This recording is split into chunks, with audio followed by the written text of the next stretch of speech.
이게 무슨 짓이야? 내가 지금까지 어떻게 모셨는데? 난 잘못한 게 없어. 내가 얼마나 지극정성으로 모셨는데? 지은아, 이게 다 무슨 일이니? 난 어머님을 잘 모셨어. 이런 누명을 씌우다니. 지은이 네가 어떻게 이럴 수가 있니? 내가 혜진이를 딸처럼 생각했는데 이럴 수가 다 있니? 안녕하세요. 저는 대학병원 간호사로 일하는 박지은입니다. 저희 어머니는 평소 저를 친딸처럼 잘해주셨고, 저 역시 어머님을 친정어머니처럼 모시며 지내왔습니다. 어머님은 돌아가신 시아버님과 함께 시골에서 텃밭을 가꾸시며 은퇴 생활을 즐기셨는데, 4년 전 아버님께서 갑작스럽게 돌아가신 후에도 혼자서 묵묵히 그 텃밭을 지키며 사셨죠. 어머님은 늘 건강하셨습니다. 텃밭 일도 거뜬히 하시고, 직접 기르신 채소와 과일을 들고 서울에 사는 저희 집에도 자주 오셨어요. 그래서 그날의 어머님 모습이 더욱 충격적이었습니다. 그날은 평소처럼 주말을 맞아 시어머님 댁에 찾아뵈러 갔을 때였습니다. 아침 일찍 출발했는데도 11시가 다 되어서야 도착했네요. 보통 같았으면 텃밭에서 일하고 계실 시간인데 이상하게도 대문이 잠겨 있었습니다. 어머님, 저 왔어요. 현관 벨을 누르고 한참을 기다려서야 어머님이 나오셨는데 평소의 총기 어린 모습이 아니었습니다. 얼굴색이 누렇게 뜨고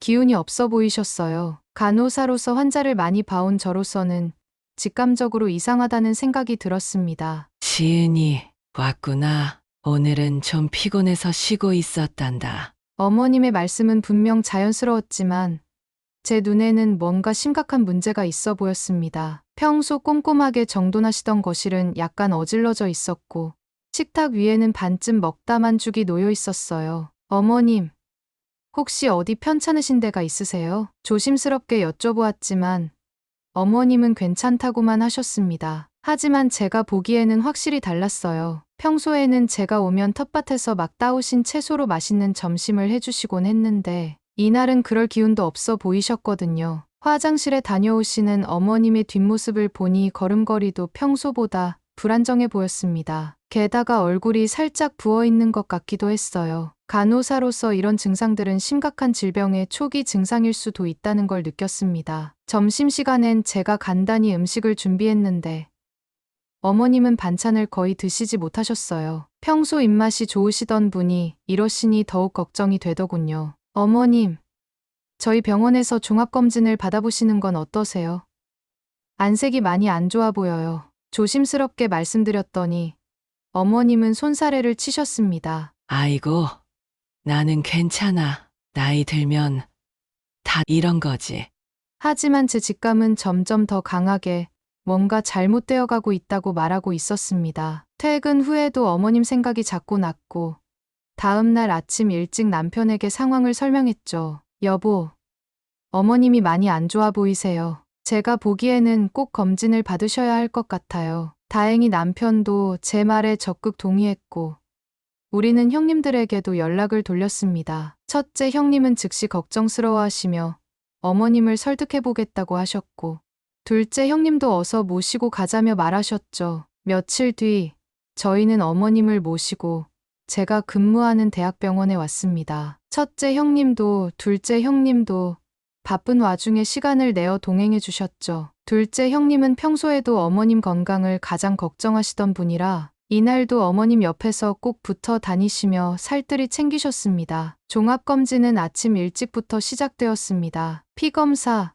소변검사, 심전도, 폐기능 검사 등 기본적인 검사들을 하나씩 진행했습니다. 어머님은 계속 괜찮다고 하시면서도 검사를 받으시는 내내 피곤해 하시는 게 역력했어요. 어머님, 조금만 더 힘내세요. 이제 얼마 안 남으셨어요. 둘째 형님이 다정하게 어머님의 손을 잡아주시는 모습을 보며 저도 마음이 든든했습니다. 우리 며느리들이 이렇게 마음을 모아 어머님을 모시니 얼마나 다행인지 모릅니다. 하지만 오후에 진행된 대장 내시경 검사에서 우리의 마음은 천장과 바닥을 오갔습니다. 검사를 마친 의사 선생님께서 저를 따로 불러 심각한 표정으로 말씀하셨어요. 박 선생, 어머님 대장에서 종양이 발견되었습니다. 크기로 봐서는 상당히 진행된 것 같아요.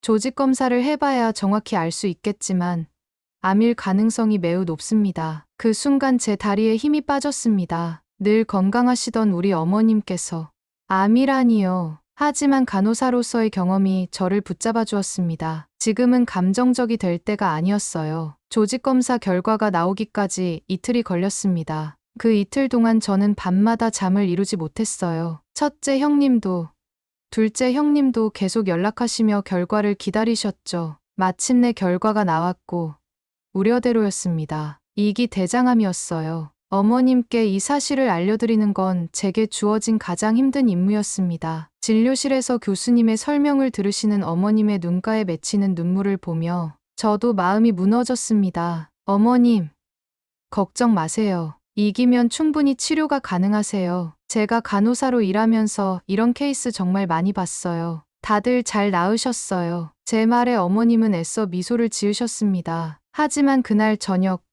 어머님은 처음으로 속마음을 털어놓으셨어요. 지은아, 사실 난 몇 달 전부터 배가 좀 아팠단다. 근데 너희들이 걱정할까봐 말 못했지.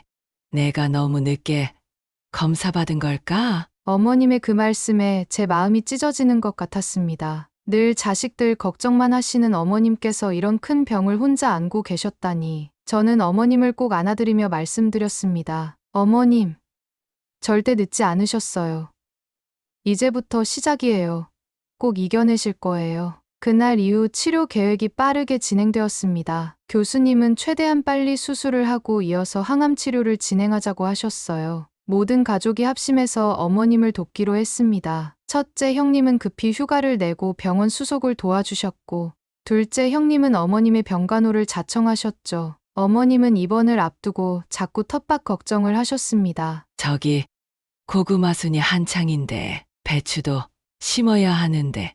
그때 둘째 형님이 나서셨어요. 어머님, 제가 다 알아서 할게요. 어머님은 건강을 우선으로 생각하세요. 제가 틈틈이 텃밭도 가꾸고 집도 관리할게요. 그 말에 어머님은 안심하신 듯 했습니다. 저희도 둘째 형님의 그런 모습이 고마웠죠. 수술 날짜를 기다리는 동안 저는 매일 병원 일을 마치고 어머님 병실에 들렀습니다. 그날도 평소처럼 어머님 곁을 지키고 있는데 문득 어머님께서 옛날 이야기를 꺼내셨어요. 지은아, 우리 영감이 살아있을 때가 생각나는구나. 어머님의 눈가에 촉촉한 그리움이 맺혔습니다. 제가 시집왔을 때만 해도 시아버님은 대학교 경영학과의 중견 교수셨어요. 강단에 서실 때는 위엄이 넘치셨다고 하는데 가정에서는 무척 자상하고 다정다감하신 분이셨죠. 우리 영감이 처음 교수 되셨을 때 우리 집은 정말 가난했단다. 그때는 지금처럼 교수 월급이 넉넉하지 않았거든. 그래도 남편은 늘 학문에 대한 열정이 가득했지. 어머님은 아버님의 이야기하시며 잠시 미소 지으셨습니다. 준호가 태어났을 때 영감은 너무 기뻐서 며칠 동안 연구실에도 안 가고 준호만 안고 계셨어. 동호, 민호가 태어났을 때도 마찬가지였지. 애들 교육에는 정말 열성이셨단다. 어머님 말씀으로는 시아버님께서 자식들 교육비는 아끼지 않으셨다고 해요. 본인은 낡은 옷을 몇 년씩 입으시면서도 아이들 학원비만큼은 꼬박꼬박 챙기셨다고 합니다. 영감이 은퇴하시고 나서 우리가 이 시골로 내려온 게 벌써 10년도 더 됐네. 처음엔 내가 많이 걱정했었지. 평생을 도시에서만 살다가 갑자기 시골이라니. 하지만 영감이 그러더라고. 여보, 우리 이제 둘이서 텃밭 가꾸면서 오손도손하게 살자. 내가 평생 당신한테 신경 많이 못 썼는데 이제부터는 당신하고 많은 시간을 보내고 싶어. 라고 말을 하는데 눈물이 나더라. 저는 조용히 어머님의 손을 잡았습니다. 시아버님과 어머님은 그곳에서 정말 행복한 시간을 보내셨어요. 텃밭도 가꾸시고 동네 어르신들과 어울리시면서요. 시골에 처음 갔을 때는 아무것도 없었어. 그래도 영감이랑 둘이서 하나하나 읽으면서 꾸며갔지. 마당에 있는 배나무는 영감이 직접 심으신 거야. 여보, 우리 손주들 크면 여기서 배도 따먹고 놀게 해주자. 그러면서 어머님의 눈시울이 붉어지셨습니다. 시아버님은 4년 전 갑작스러운 심장마비로 돌아가셨어요. 손주들과 배 따먹는 그날을 보지 못하고 가셨지만 시아버님께서 심으신 배나무는 지금도 탐스러운 열매를 맺고 있습니다. 영감님 가시고 나서 난 하루하루가 막막했단다. 그래도 너희들이 자주 찾아와주고 손주들도 보고 그렇게 또 버텨왔네. 어머님은 잠시 말씀을 멈추시고 창밖을 바라보셨어요. 병실 창으로 보이는 하늘이 유독 파랗던 날이었습니다. 그래도 영감님이 가시기 전에 이렇게 좋은 며느리들을 다 보내주셔서 얼마나 다행인지 몰라. 너희들이 있어서 난 정말 행복해. 그 말씀을 하시는 어머님의 눈가에 눈물이 고였습니다. 저도 모르게 제 눈시울도 뜨거워졌어요. 특히 둘째 형님을 언급하실 때마다 어머님은 무척 기뻐하셨죠. 혜진이는 정말 착하지. 항상 나만 생각해주고 이번에도 자기가 간병하겠다고 하고. 지은아, 사실 나 너무 무서워. 내가 이 병을 이겨낼 수 있을까? 저는 어머님의 손을 더욱 꼭 잡았습니다. 어머님, 걱정하지 마세요. 저희가 있잖아요. 어머님 꼭 이겨내게 해드릴게요. 그렇게 밤이 깊어가는 줄도 모르고 이야기를 나누었습니다. 어머님의 젊은 시절, 시아버님과의 추억, 새 아들을 키우시면서 겪으신 일들, 그동안 몰랐던 이야기들을 들으며 어머님의 삶이 얼마나 깊고 아름다운지 새삼 깨달았습니다. 그리고 저는 그때 굳게 다짐했어요. 어떤 일이 있어도 어머님을 지키리라고, 어머님의 행복을 지키리라고, 그것이 제가 며느리로서 할 수 있는 최소한의 도리라고 생각했으니까요. 다음 날 저는 떨리는 손으로 전화기를 들었습니다. 이제 다른 가족들에게도 이 사실을 알려야 했어요. 특히 남편에게는 더욱 조심스러웠습니다. 여보, 지금 어디예요? 회사인데 무슨 일 있어? 남편의 목소리는 평소와 같았습니다. 저는 잠시 눈을 감고 깊은 숨을 내쉬었어요. 어머님 검사 결과가 나왔어요. 그렇게 시작된 전화통화는 길지 않았지만 남편의 숨죽인 흐느낌이 제 마음을 더욱 아프게 했습니다. 남편은 곧바로 회사를 나서겠다고 했어요. 이어서 큰아주버님께도 연락을 드렸습니다. IT 회사 팀장이신 큰아주버님은 늘 바쁘시지만 어머님에 관한 일이라면 언제나 시간을 내시는 분이에요. 아주버님, 어머님 검사 결과가 나왔어요. 큰아주버님의 목소리도 떨렸습니다. 제가 말씀드리자마자 곧바로 병원으로 오시겠다고 하셨어요. 이어서 큰형님도 전화를 받으셨는데 전화기 너머로도 형님의 충격이 고스란히 전해졌습니다. 둘째 형님 내외분께도 연락을 드렸습니다. 건설회사에 다니시는 둘째 아주버님은 현장에 계셔서 바로 받지 못하셨지만 둘째 형님이 전화를 받으셨어요. 어머니 검사 결과 나왔어? 어떻게 됐어? 둘째 형님은 차분한 목소리로 물으셨습니다. 제가 상황을 설명드리자 잠시 침묵이 흘렀고 이내 형님의 걱정스러운 음성이 들려왔어요. 알았어. 우리가 지금 당장 갈게. 그렇게 1시간도 채 되지 않아 가족들이 모두 병원에 모였습니다. 진료과 교수님께서 다시 한번 자세히 설명해 주셨어요. 2기 대장암의 진행 상태와 앞으로의 치료 계획까지. 현재 상태로는 수술이 가능합니다. 하지만 수술 후 항암 치료는 필수적입니다. 교수님의 설명을 들으며 우리 모두는 무거운 침묵에 잠겼습니다. 큰아주버님이 먼저 입을 열었어요. 선생님, 수술은 언제쯤 하는 게 좋을까요? 가능한 한 빨리 하는 게 좋습니다. 내일부터 검사와 수술 준비를 시작하면 다음 주에는 수술이 가능할 것 같네요. 남편은 그저 고개를 끄덕이기만 했습니다. 평소 냉철하고 이성적인 스타트업 대표인 그였지만 이날만큼은 한마디도 못하고 어머님의 손만 꼭 잡고 계셨어요. 둘째 형님은 여러 가지를 꼼꼼히 물어보셨습니다. 수술 후 관리는 어떻게 해야 하는지, 항암 치료는 얼마나 진행되는지. 걱정 마세요. 어머님께서 평소 건강 관리를 잘 하셨고 지금도 전반적인 건강 상태가 양호하세요. 수술 후 회복도 좋으실 거예요.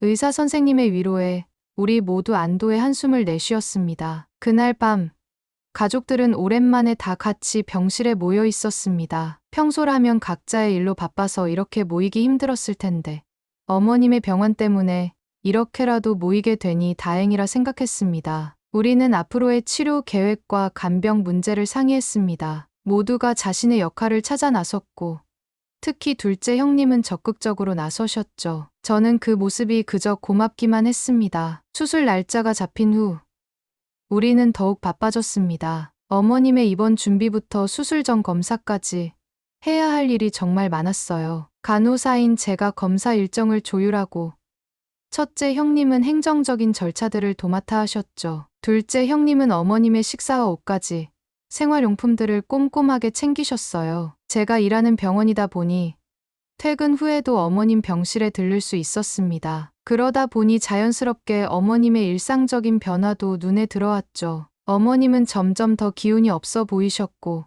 식사량도 줄어들고 계셨어요. 특히 마음에 걸렸던 건 수술비와 항암 치료비 문제였습니다. 게다가 수술 후 6개월에서 1년 정도 항암 치료를 받으셔야 했기에 비용이 만만치 않을 것 같았어요. 지은아, 이게 얼마나 될까?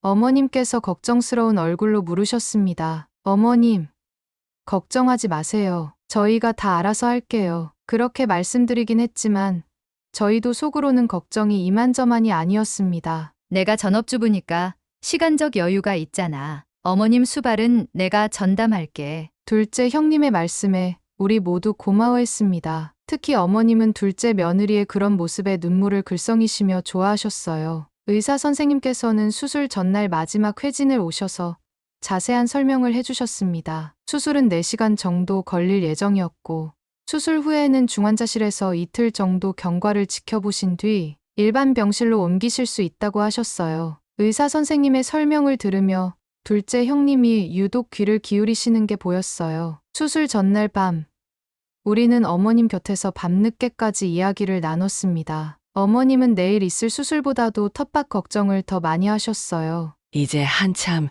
배추랑 무가 자랄 때인데 어머님, 제가 다 알아서 할게요. 걱정하지 마세요. 둘째 형님이 어머님의 손을 잡고 안심시키셨습니다. 수술 당일 아침, 어머님은 의외로 침착하셨어요. 오히려 저희를 안심시키려 애쓰시는 모습이었죠. 금방 하고 나올 테니까 걱정하지 마라. 수술실로 들어가시기 전 어머님은 한참 동안 저희를 바라보셨습니다. 그 눈빛에 담긴 사랑과 걱정이 아직도 생생해요. 수술이 진행되는 동안 우리는 수술실 앞 대기실에서 초조하게 기다렸습니다. 첫째 형님은 계속 성경책을 읽으셨고 남편은 안절부절 못하며 복도를 서성였죠. 둘째 형님은 이상하게도 조용히 핸드폰만 들여다보고 계셨어요. 4시간이 지나고 마침내 수술이 끝났다는 소식을 들었습니다. 다행히 수술은 성공적이었어요. 의사 선생님께서는 예상했던 것보다 수술이 잘 됐다고, 이제 회복과 항암 치료에 집중해야 한다고 말씀하셨습니다. 중환자실에 계신 이틀 동안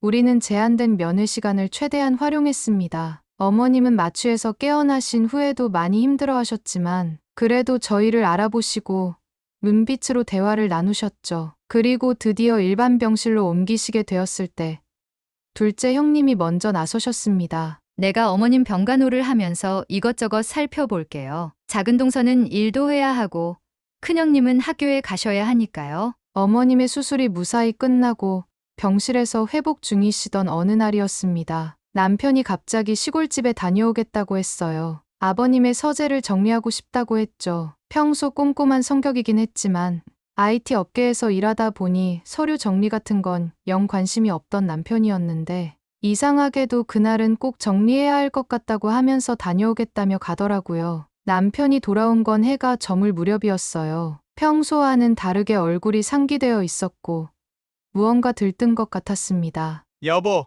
내가 아버님 서재에서 이걸 발견했어. 남편이 내민 건 비트코인 100개라고 적힌 오래된 외장하드였어요. 이게 뭔데요? 아버님께서 2010년에 동료 의사 선생님께 선물로 받으신 거야. 그 당시에는 이게 뭔지도 모르고 그냥 보관만 하셨던 것 같아. 비트코인이 100개가 들어있더라고.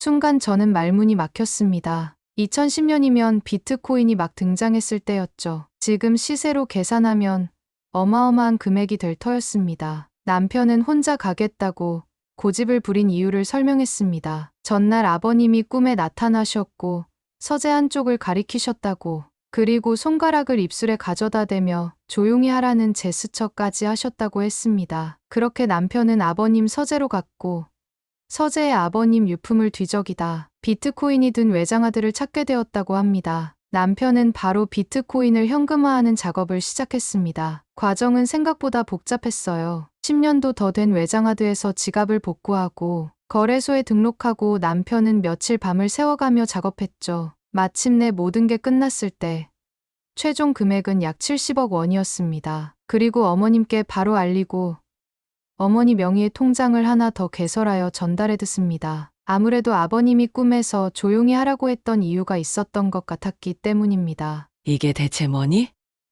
영감이 그런 걸 가지고 계셨다고? 남편이 차근차근 설명드렸습니다. 아버님께서 동료 교수님께 받으신 선물이었다는 것, 당시에는 그 가치를 아무도 몰랐다는 것, 그리고 지금은 그 가치가 엄청나게 올랐다는 것까지.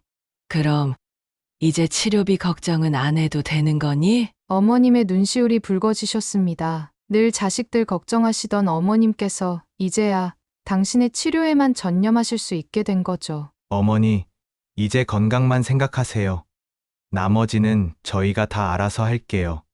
영감이 마지막까지도 이렇게 우리를 챙기고 계시네. 그 말씀을 하시는 어머님의 눈가에는 눈물이 고여 있었어요. 돌아가신 시아버님께서 이렇게 큰 선물을 남겨두신 걸 알게 되니 더욱 그리움이 커지시는 것 같았습니다. 어머님의 퇴원이 결정되고 나서 우리는 앞으로의 간병 문제를 놓고 고민했습니다. 시골 집으로 돌아가시기에는 너무 멀고 혼자 계시기도 불안한 상황이었거든요. 항암 치료도 계속 받으셔야 했고 당분간은 누군가의 보살핌이 필요한 상황이었습니다. 첫째 형님은 학교 교사이시다 보니 시간이 자유롭지 못하셨고 저는 병원 간호사라 3교대 근무를 하는 터라 정기적인 간병이 어려웠어요. 그때 둘째 형님이 먼저 나서셨습니다. 우리가 어머님을 모시는 게 좋겠어요. 내가 전업주부니까 어머님 돌보기도 수월하고 우리 집이 병원에서도 가깝잖아요. 둘째 형님의 말씀은 합리적으로 들렸습니다. 실제로 둘째 형님 댁은 대학병원에서 20분 거리에 있었고 아파트라 어머님 거동하시기도 편했죠. 게다가 둘째 형님은 전업주부시라 시간적 여유도 있으셨어요. 어머님, 저희 집으로 가시는 게 어떠세요?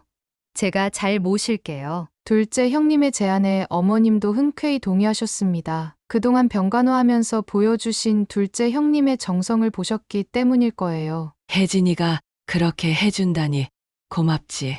근데 내가 너무 귀찮게 하는 건 아닐까? 어머님, 무슨 말씀이세요? 제가 해드리고 싶어서 그러는 건데요. 이렇게 해서 어머님은 둘째 형님 댁으로 가시게 되었습니다. 첫째 형님과 저는 매주 번갈아 가며 찾아뵙기로 했어요. 이사 준비는 둘째 형님이 혼자 도맡아 하셨어요. 어머님의 옷가지부터 약, 드시던 영양제까지 꼼꼼하게 챙기시는 모습이 정말 감동적이었습니다. 심지어 어머님이 좋아하시는 베개까지 따로 준비하셨더라고요. 어머님이 평소에 쓰시던 거랑 비슷한 걸로 샀어요. 불편하시지 않게. 처음 며칠은 정말 완벽했습니다. 둘째 형님은 어머님의 식사를 철저히 관리하셨고 약 복용 시간도 꼼꼼히 체크하셨어요. 매일 아침 산책도 같이 나가시고 때로는 가벼운 체조도 하시면서 어머님의 건강을 챙기셨죠. 형님, 어머님 잘 봐주셔서 정말 감사해요. 제가 인사를 드리면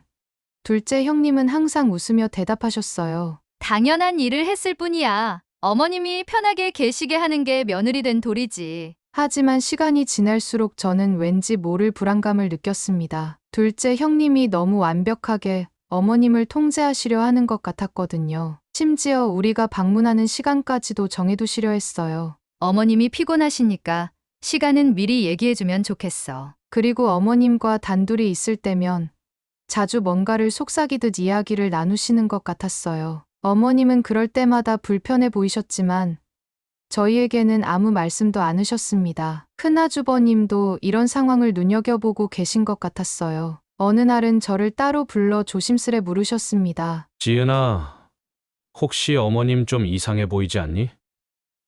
네, 저도 그런 느낌이 들긴 한데 잘 모르겠어요. 우리의 우려는 점점 커져갔습니다. 어머님은 날이 갈수록 기력이 없어 보이셨고 식사량도 줄어들었어요. 둘째 형님은 이런 상태를 항암 치료 때문이라고 설명하셨지만 제 간호사의 촉으로는 뭔가 달랐습니다. 특히 이상했던 건 제가 불시에 방문했을 때 거의 항상 어머님이 주무시고 계셨다는 거예요. 그것도 한밤중도 아닌 대낮에. 그리고 둘째 형님은 그럴 때마다 이상하게 서둘러 저를 내보내려 하셨습니다. 어머님이 지금 겨우 잠드셨어. 우리가 나가서 얘기하자. 점점 더 이상한 낌새가 보였지만 아직은 확실한 증거가 없었기에 저희도 조심스러울 수밖에 없었어요. 그날도 평소처럼 퇴근 후 유튜브를 보며 쉬고 있었습니다. 주로 간호 관련 영상이나 의학 정보를 찾아보곤 했는데 그날따라 추천 영상에 극단적 선택을 시도하신 80대 어르신의 사연이라는 제목이 눈에 들어왔어요. 클릭한 순간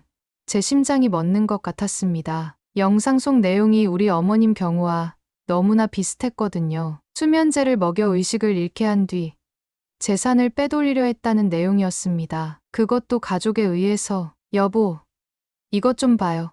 남편도 영상을 보더니 얼굴이 굳어졌습니다. 우리 둘 다 같은 생각을 하고 있었죠. 영상 속 증상들, 갑작스러운 기력 저하, 항상 졸린 듯한 상태, 대낮에도 깊이 주무시는 모습까지 어머님의 상태와 정확히 일치했어요. 잠이 오지 않았습니다. 밤새 인터넷을 검색했어요. 비슷한 사례가 생각보다 많더군요. 대부분 수면제나 신경안정제를 사용했고 피해자는 거의 항상 재산이 있는 노인분들이었습니다. 다음 날 아침 일찍 첫째 형님께 연락드렸어요. 형님, 시간 좀 내주실 수 있으세요? 꼭 드릴 말씀이 있어서요. 병원 근처 카페에서 만났습니다. 제가 본 영상과 자료들을 보여드리며 설명했어요. 처음에는 형님도 믿기 힘들어 하셨지만 하나둘 증거를 대면서 이야기하자 형님의 표정이 점점 심각해지셨습니다. 나도 이상하다고 생각은 했어. 어머님이 그렇게 오래 주무시는 분이 아닌데. 첫째 형님도 최근 어머님의 변화를 눈여겨보고 계셨더군요. 특히 둘째 형님이 다른 사람의 방문을 꺼리시는 점, 어머님과 단둘이 대화하는 것을 피하게 만드는 점 등이 수상해 보였다고 하셨어요. 지은아, 만약 우리 생각이 맞다면 증거가 필요할 거야. 형님 말씀이 맞았습니다. 아무리 의심이 가더라도 증거 없이는 아무것도 할 수 없었죠. 우리는 CCTV를 설치하기로 했어요. 하지만 문제는 어떻게 설치하느냐였습니다. 형님, 제가 간호사라 자주 들르는 게 자연스러우니까 제가 틈을 봐서 설치할게요. 다행히 요즘은 작고 휴대하기 쉬운 CCTV들이 많았습니다. 인터넷으로 주문한 기기는 성냥갑만한 크기였어요. 배터리도 오래가고 와이파이로 실시간 확인도 가능했습니다. 설치 기회를 노리고 있을 때 뜻밖의 순간이 찾아왔어요. 둘째 형님이 잠시 장을 보러 나가신다고 하셨거든요. 어머님, 제가 옷장 정리 좀 해드릴게요. 서둘러 옷장 구석에 카메라를 설치했습니다. 렌즈가 어머님의 침대와 방 전체를 볼 수 있는 각도로요. 손이 떨려서 몇 번이나 실수할 뻔했지만 무사히 설치를 마쳤어요. 기우이기를, 제발 아무 일도 없기를.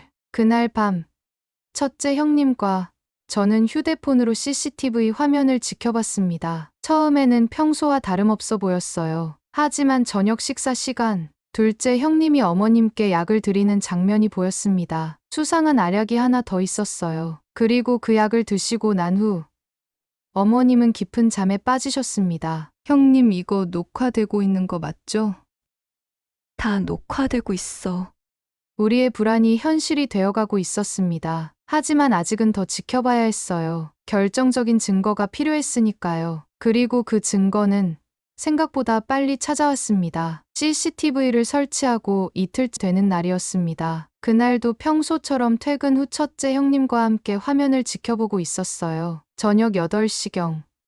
어머님께서 이미 수면제 때문인지 깊이 주무시고 계실 때였습니다. 그때였어요. 둘째 형님이 아주버님과 함께 방에 들어왔습니다. 둘 다 평소와는 다른 날카로운 눈빛이었어요. 둘째 형님이 서랍을 열더니 어머님 통장을 꺼내드는 게 보였습니다. 그 통장은 저랑 남편이 아버님의 비트코인을 처분한 뒤 넣어서 드린 통장이었습니다. 아마 어머님의 물건을 뒤적이다 찾은 것 같았습니다. 여보, 70억이야. 70억. 우리가 힘들게 어머님 반병한 게 헛되지 않았네. 둘째 형님의 목소리에서 희열이 느껴졌습니다. 그동안의 헌신적인 모습은 온데간데 없이 사라졌죠. 서류는 다 준비됐지? 둘째 아주버님이 서류 봉투를 꺼내셨어요. 안에는 미리 준비해둔 듯한 유언장과 각종 양도 서류들이 있었습니다. 둘이서 서류를 펼쳐놓고 어머님의 손을 잡아 지장을 찍기 시작했어요. 어머님이 정신이 온전하실 때 미리 받아둔 도장이랑 똑같이 찍어야 해. 심장이 터질 것 같았습니다. 제 손은 떨리고 있었고 옆에서 영상을 보고 계시던 첫째 형님은 분노를 참지 못하고 일어나셨다가 다시 앉기를 반복하셨어요. 어머님 재산을 다 양도받는 서류를 만들어놨네. 이렇게 준비가 철저할 줄이야. 첫째 형님의 말씀에 저도 고개를 끄덕였습니다. 서류를 자세히 보니 어머님의 모든 재산을 둘째 부부에게 증여하는 내용이었어요. 심지어 시골 집과 텃밭까지. 더 충격적인 장면이 이어졌습니다. 둘째 형님이 서랍 깊숙이 숨겨둔 약봉지를 꺼내더니 남은 약의 개수를 세기 시작했어요. 앞으로 한 달이면 될 것 같아. 매일 이렇게 먹이다 보면 자연스럽게 가실 거야. 제 손에 쥔 휴대폰이 부서질 듯이 떨렸어요. 그 약은 분명 의사 처방 없이는 구할 수 없는 강력한 수면제였습니다. 지은아, 이제 증거는 충분해. 첫째 형님의 말씀에 저는 고개를 끄덕였습니다. 우리는 곧바로 경찰에 신고하기로 했어요. 하지만 그 전에 모든 증거를 확실히 확보해 두어야 했습니다. 다음 날 아침, 저는 일부러 출근 시간을 늦췄습니다. 둘째 형님이 아침 운동을 나가신 시간에 맞춰 어머님 댁을 찾아갔어요. 다행히 어머님은 약 기운이 조금 빠지신 때라 잠에서 깨어나 계셨습니다. 어머님, 제가 어제 병원에서 처방받은 약을 가져왔어요. 그렇게 말씀드리며 어머님이 드시려던 약을 수거했습니다. 나중에 약물 검사를 위해서였죠. 그리고 서랍 속 준비된 서류들도 사진으로 찍어두었어요. 점심시간, 첫째 형님과 병원 옆 카페에서 다시 만났습니다. 우리는 그동안 수집한 증거들을 정리했어요. CCTV 영상, 약, 서류 사진. 이 정도면 충분하겠지? 하지만 첫째 형님은 한 가지 더 걱정하셨습니다. 둘째 내가 이 정도로 치밀하게 준비했다면 우리가 발견하지 못한 다른 계획도 있을 거야. 형님 말씀이 맞았습니다. 우리는 둘째 부부의 평소 행적을 되짚어보기 시작했어요. 그러다 문득 이상한 점을 발견했습니다. 형님, 둘째 형부가 요즘 자주 부동산에 들르시는 것 같던데. 제 말에 첫째 형님이 놀라 고개를 들었습니다. 혹시 어머님 재산으로 미리 다른 부동산을 계약한 거 아닐까? 우리의 예감은 적중했습니다. 동네 부동산을 수소문해 보니 둘째 부부는 이미 어머님 명의로 고급 아파트 계약금까지 걸어둔 상태였어요. 모든 게 계획적이었던 거죠. 모든 증거를 확보한 우리는 바로 경찰서로 향했습니다. 녹화된 영상과 사진, 수거한 약물까지 모든 자료를 경찰에게 제출했어요. 담당 형사님은 자료들을 꼼꼼히 검토하시더니 심각한 표정을 지으셨습니다. 이건 단순한 재산 탈취를 넘어선 살인 미수 사건이네요. 당장 긴급 체포가 필요해 보입니다. 형사님의 말씀에 제 심장이 더욱 빠르게 뛰었습니다. 어머님을 하루라도 빨리 구해야 했어요. 하지만 신중하게 접근해야 합니다. 현재 약물을 복용 중이신 피해자분이 계시니까요. 갑작스러운 상황이 오히려 어머님께 위험할 수 있어요. 형사님 말씀이 맞았습니다. 당장 달려가 문을 부수고 싶은 심정이었지만 어머님의 안전이 우선이었죠. 우리는 경찰과 함께 세밀한 계획을 세우기 시작했습니다. 매일 저녁 8시경에 약을 먹이더라고요. 그때를 노리면 어떨까요? 첫째 형님의 제안에 형사님이 고개를 끄덕이셨습니다. 그 시간이라면 둘째 부부가 가장 방심할 때일 테니까요. 내일 저녁 7시 30분 아파트 정문에서 모입시다. 저희 팀이 먼저 들어가서 주변을 확보하고 신호가 가면 여러분이 들어오시는 겁니다. 계획은 완벽해 보였지만 한 가지 걱정이 더 있었습니다. 둘째 형님이 워낙 예민하셔서 수상한 낌새만 보여도 도망갈 것 같아요. 제 말에 형사님이 잠시 생각에 잠기셨다가 말씀하셨습니다. 그렇다면 평소처럼 방문하는 척하면서 들어가 보는 건 어떨까요? 박 선생님은 간호사시니까 자주 들르시는 게 자연스러울 것 같은데. 그렇게 결정됐습니다. 제가 먼저 들어가고 형사님들은 제 신호를 기다리기로 했어요. 그날 밤 저는 잠을 이룰 수 없었습니다. 머릿속에서는 계속해서 최악의 상황들이 그려졌어요. 드디어 다음 날 저녁이 되었습니다. 제 손에는 평소처럼 영양제가 들려 있었지만 주머니 속에는 경찰과 연락할 수 있는 작은 버튼이 숨겨져 있었죠. 떨리는 손으로 초인종을 눌렀습니다. 어머, 지은이구나. 이렇게 늦게 웬일이야? 둘째 형님의 목소리는 평소와 다름없었습니다. 하지만 저는 알고 있었어요. 저 친절한 목소리 뒤에 숨겨진 진실을. 네. 어머님 드릴 영양제 좀 가져왔어요. 거실에 들어서자 어머님이 이미 깊이 주무시고 계셨습니다. 둘째 형님은 평소처럼 웃으며 말씀하셨죠. 어머님이 방금 주무셨어. 약은 내가 나중에 전해드릴게. 바로 그때였습니다. 주방 쪽에서 서류를 보고 계시던 둘째 아주버님이 저를 보시고는 순간 당황하시는 게 보였어요. 탁자 위에는 어머님 통장과 도장, 그리고 준비된 서류들이 널브러져 있었습니다. 망설일 시간이 없었습니다. 재빨리 주머니 속 버튼을 눌렀어요. 그 순간 현관문이 요란하게 열리며 경찰들이 들이닥쳤습니다. 경찰입니다.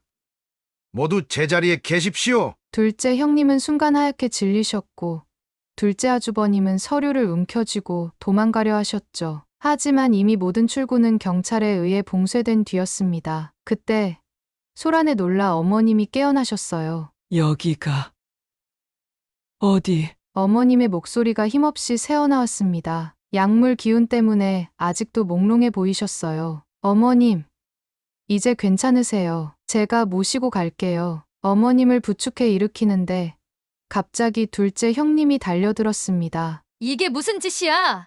내가 지금까지 어떻게 모셨는데? 하지만 경찰이 재빨리 둘째 형님을 제압했습니다. 체포되는 순간까지도 둘째 형님은 자신의 잘못을 인정하지 않으셨어요. 난 잘못한 게 없어.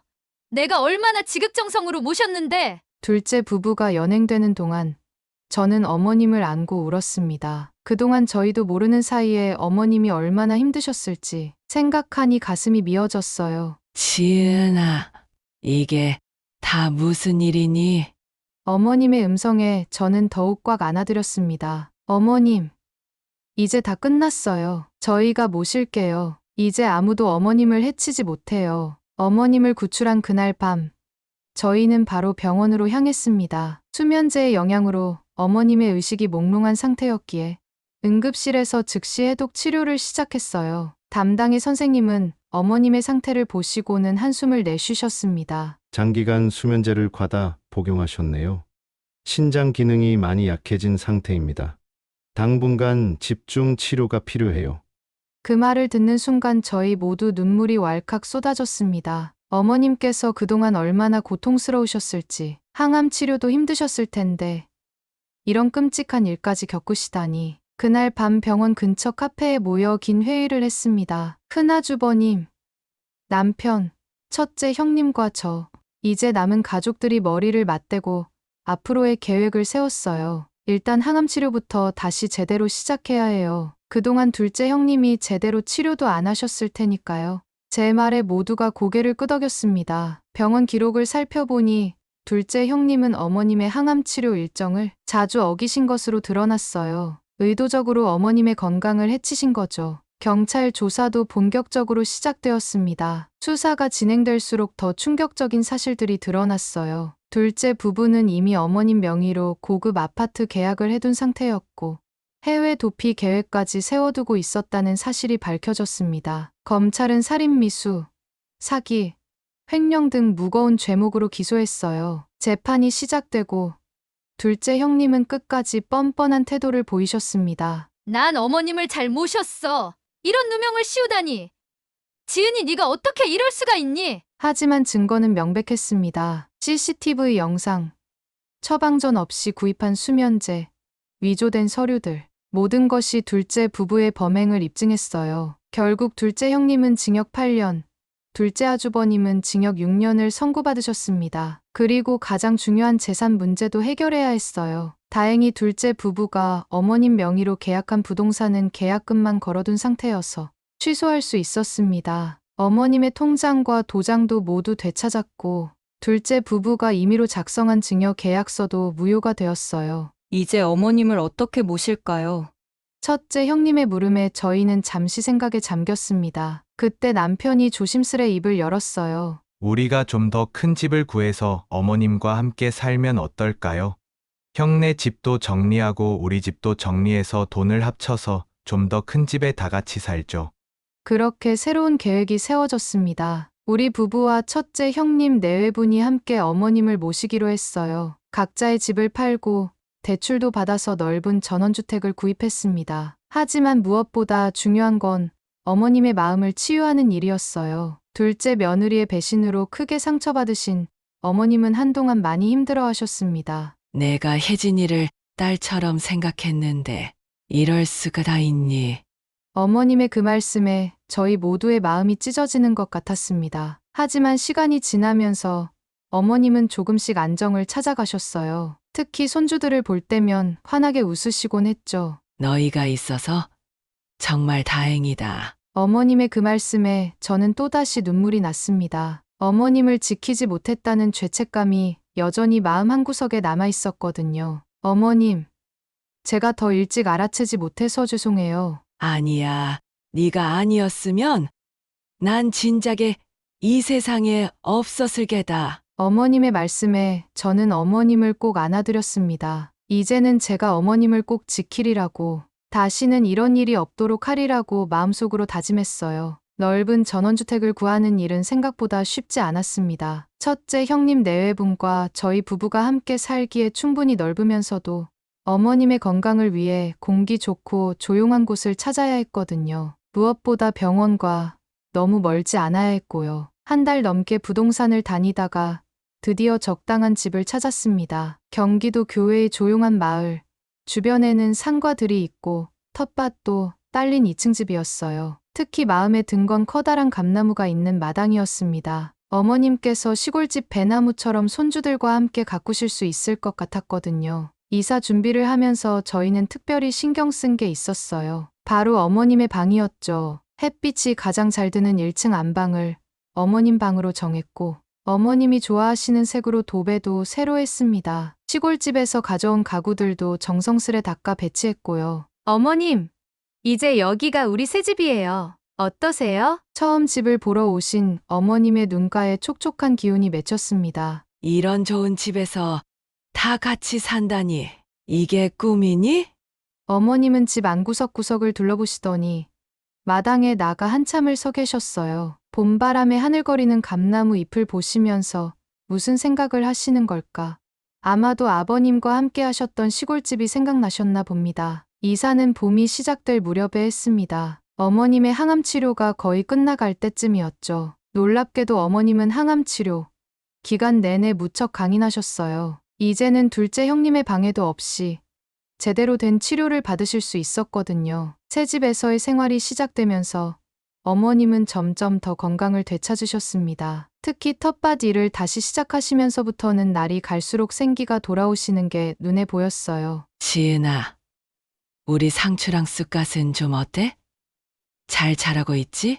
저는 매일 아침 출근 전에 어머님과 함께 텃밭을 둘러보는 게 일과가 되었습니다. 어머님은 채소 모종 하나하나에 정성을 쏟으셨고, 저는 그런 어머님의 모습을 보는 것만으로도 행복했어요. 첫째 형님은 아침마다 어머님과 함께 산책을 다니셨고, 큰아주버님은 퇴근길에 어머님이 좋아하시는 과일을 사오셨죠. 남편도 주말이면 어머님과 함께 텃밭일을 도왔고요. 이렇게 우리 모두가 어머님을 중심으로 하나가 되어갔습니다. 특히 기뻤던 건 아이들의 변화였어요. 처음에는 낯선 환경에 적응하느라 조금 힘들어했지만 이내 넓은 마당과 텃밭이 있는 생활을 즐기기 시작했거든요. 주말이면 어머님과 함께 텃밭에서 채소도 따고 감나무 아래서 책도 읽곤 했죠. 할머니, 이 방울토마토 따도 돼요? 그럼 우리 손주들은 다 따도 돼. 어머님은 손주들과 함께 있을 때 가장 행복해 보이셨어요. 손주들은 할머니가 키우신 채소를 제일 맛있다고 했고, 어머님은 그런 손주들이 너무 예쁘다고 하셨죠. 치료가 끝나갈 무렵 담당 의사 선생님께서 기쁜 소식을 전해주셨습니다. 어머님 상태가 정말 좋습니다. 이제 거의 다 나으신 것 같아요. 항암 치료도 이번이 마지막이 될 것 같습니다. 그 말씀을 듣는 순간 저도 모르게 눈물이 났습니다. 어머님의 손을 꼭 잡고 있던 첫째 형님도 훌쩍이셨어요. 어머님은 오히려 저희를 위로하셨습니다. 울지 마. 다들 고생 많았지? 이제 끝났어. 완치 판정을 받은 날, 우리는 작은 파티를 열었습니다. 마당에 평상을 펴고 어머님이 텃밭에서 직접 기르신 채소로 온갖 맛있는 음식을 만들었어요. 손주들은 할머니를 위해 편지도 썼고요. 할머니, 앞으로도 오래오래 건강하세요. 우리랑 같이 텃밭도 가꾸고 맛있는 것도 많이 먹어요. 어머님은 손주들의 편지를 읽으시면서 행복한 미소를 지으셨습니다. 그리고 문득 이런 말씀을 하셨어요. 지은아, 영감이 보고 있을까? 네, 어머님. 분명 아버님도 지금 어머님 모습을 보시고 행복해 하실 거예요. 어머님의 눈가에 맺힌 눈물이 마당의 감나무, 그림자처럼 살포시 퍼졌습니다. 하지만 이번의 눈물은 슬픔이 아닌 감사의 눈물이었어요. 이제 우리 가족은 매일매일이 감사합니다. 아침에 일어나 어머님의 건강한 모습을 뵐 수 있다는 것, 함께 식사하고 이야기 나눌 수 있다는 것, 그 모든 것이 얼마나 큰 축복인지 깨닫게 되었으니까요. 어머님도 이제는 편히 쉬실 수 있게 되었습니다. 더 이상 불안해하시지도 않고 주무실 때도 평화로운 표정을 지으세요. 가끔 시아버님 이야기를 하실 때면 그리움이 묻어나지만 그 안에는 이제 감사함도 함께 있습니다. 지은아, 이제야 알겠다. 영감이 왜 그렇게 시골 생활을 좋아하셨는지.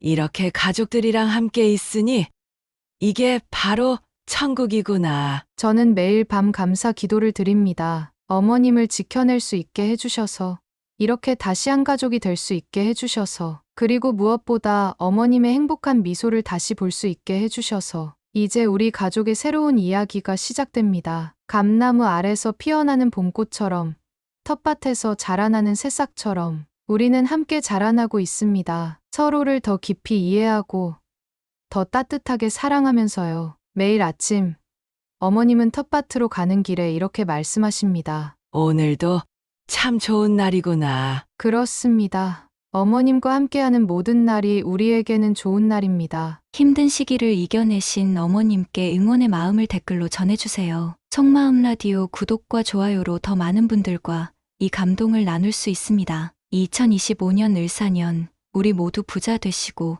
가족의 소중함을 더욱 깊이 느끼는 한 해 되시길 바랍니다.